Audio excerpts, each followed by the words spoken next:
When I am down and oh my soul so weary. Ny fitandremana ny tenin'Andriamanitra ry havana dia miaro ny lalakalehantsika tsy ho any andavaky ny elona ho any amin'ny hafobe. Hoy ny Salamo 7:1 ny andininy 7 ka hatramin'ny 1:10 ny anaran'i Jesosy. Inona no iarovany satovy ny lalakalehany tsy voaloto ny fitandremana araka ny teninao. Tamin'ny foko rehetra no nitadiavako anao, atao-poko ny raketako ny teninao mba tsy hanontako aminao. Matetika tokoa mantsy ry havana rehefa maminao izay ilay fahotana dia tsy mety miala ao amin'izany mihitsy. Mahita ohatra ny fialatsiny foana na excuse foana.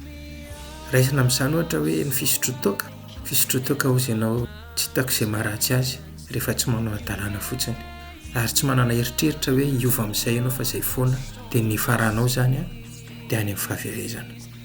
Obolana 7:7 ka hatramin'ny 2:30 dia milaza hoe aza mijery ny divay noho ny amenany sy ny fanganohaniny eo anaty gilasy, ary ny fikirinany mahafinaritra.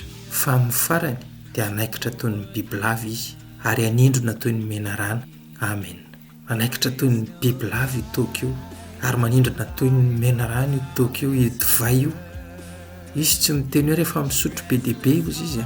Ny andininy 30 dia miteny hoe aniza ny indrisy, aniza ny endre, aniza ny fifandirana, aniza ny fitolokona, aniza ny rahatra tsy ahotsy ahoana, aniza ny maso mivoaramena, an'izay mikikitra amin'ny divay, eny amin'izay mandeha anandrana divay voaroaro zavatra. Na dia le manandrana fotsiny ary dia efa tafiditra tafalatsaka ao anaty arato, ary ho latsaka ny fanenenana mafy dia mafy dray andro any.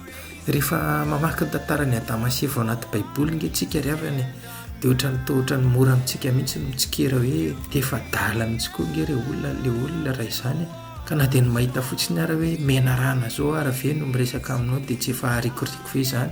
Le Andriamanitra zany efa miteny hoe aza hinananareo ty voankazo ty, voarary ty, dia le menarana indray mbola miteny hoe hoany fa tsy maninona izany. Dia izay tokoa dia tafalatsaka le olona. Raha mamaky an'izao tenin'Andriamanitra izao ianao dia ahita ry havana fa tsy izy io mampisotro anao any divay sy toka io, fa le mbola le napirisika ny Adama sy Eva ihany inana n'le voankazo taloha. Noho izany ry havana ataony taingom-bozina amin'izay ary tsy afaka intsony fa ho avy ny fotoana tena hanenina mafy dia mafy, ary ny tena loza nefa mety tsy misy ninina ho azo atao intsony. Manatona ny Jesosy izy ny teny hoe zahavy mba hananao fiainana ary hananao be dia be. Amen.